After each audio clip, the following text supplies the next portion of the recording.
Just getting some fairly substantial news across our desk from the headquarters of the PGA Tour.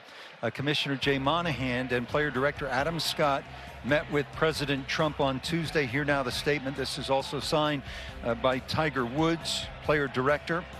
We know golf fans are eagerly anticipating a resolution to negotiations with a public investment fund, and want to thank President Trump for his interest and long-time support of the game of golf. We asked the president to get involved for the good of the game, good of the country, and for all the countries involved.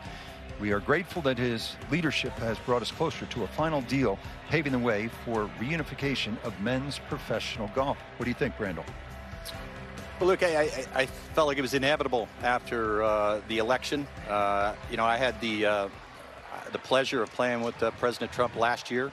And almost after every single hole when we would putt out, he would want to come over and talk to me about live golf, about Saudi's involvement in the game of golf. And, you know, he was so magnanimous about our differences. At one point he said, look, I know you and I differ on this opinion, but hear me out.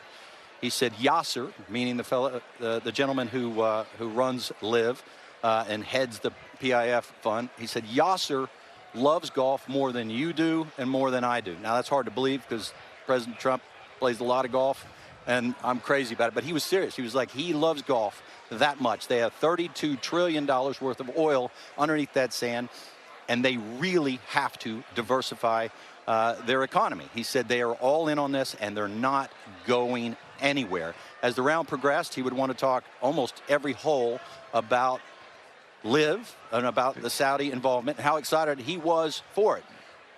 Geopolitical side, you know, issues aside, of course I understand why we acquiesce and need Saudi Arabia as a partner in the Middle East. My issues were about the human rights concerns and about how golf was at some point, I felt like, going to have to apologize for some issue.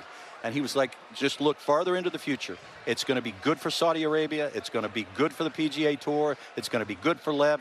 And at the end of the day, did I agree with him? No. But, you know, I got to say, he made strong points all day long. He was, I wouldn't say adamant about it, but he was as opinionated on one side of it as I was. I was happy to listen to him. I was grateful for the conversation all day long. And at the end of it, I will say that he did change my mind. I mean, he made me think about Yasser as a partner in the game of golf and not looking just for an economic opportunity through the game of golf. I also think from the beginning, and you and I had this conversation probably 2.5 years ago, I said, it's better to have this money invested in golf versus going somewhere else. The idea that Trump has been involved is absolutely of no surprise. I think we saw Yasser with Trump somewhere between November and December of this year. He's had live golf events at his property. He's clearly a follower of the PGA Tour. It is no surprise that he has been contacted as part of this unification. And I think for every golf fan out there, this is great news.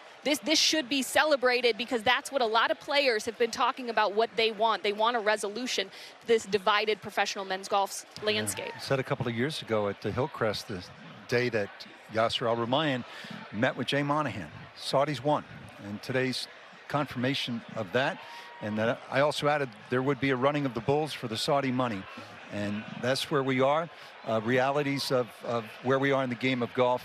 Golf caught in the geopolitical vortex, but big news today.